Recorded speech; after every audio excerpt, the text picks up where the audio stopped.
L'Shem Hashem Na'aseh v'Natzliach. This week's Parsha is Toldot.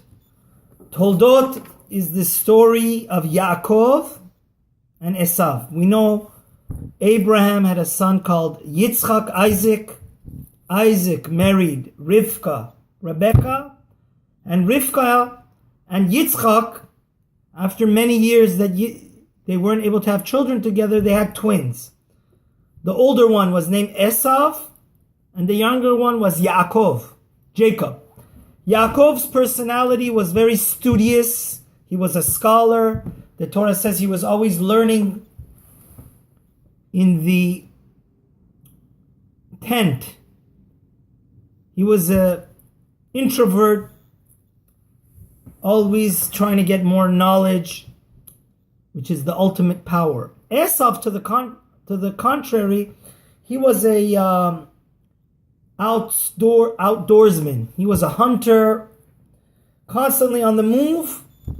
And the day Abraham had passed away at 175 years old, it's a custom that we cook lentils. There was a bowl of red lentils. At the afternoon, ESAV comes home and he sees the lentils simmering. ESAV demands that, he says, Yaakov, pour the soup down my throat. And Yaakov says, okay, on a condition that you sell me the firstborn rights. And therefore, ESAV in the Torah is known as Edom, red, because he was so foolish that he gave away his firstborn rights just for a bowl of soup. The question is, why was ESAV so tired? He was so exhausted that he couldn't literally put the food in his mouth. Yaakov had to dump it like you dump it down the throat of a cow or a horse. So our midrashic tradition says that ESAV was so tired. Guess why? Because ESAV had committed murder. He had murdered Nimrod, one of the great tribal chiefs of the time. He had committed adultery. He had done idol worship. So the question our great Torah commentators ask is, if that's true, that the reason ESAV was so exhausted is because he was having a field day doing the most cardinal and terrible and horrible and horrific sins, then shouldn't we name him Mr. Murderer, Mr. Idol Worshipper? We name him a name that, okay, a lot of people, they're gluttonous, they pour down a soup, it's an animalistic behavior. But why is he named Edom rather than Mr. Murderer?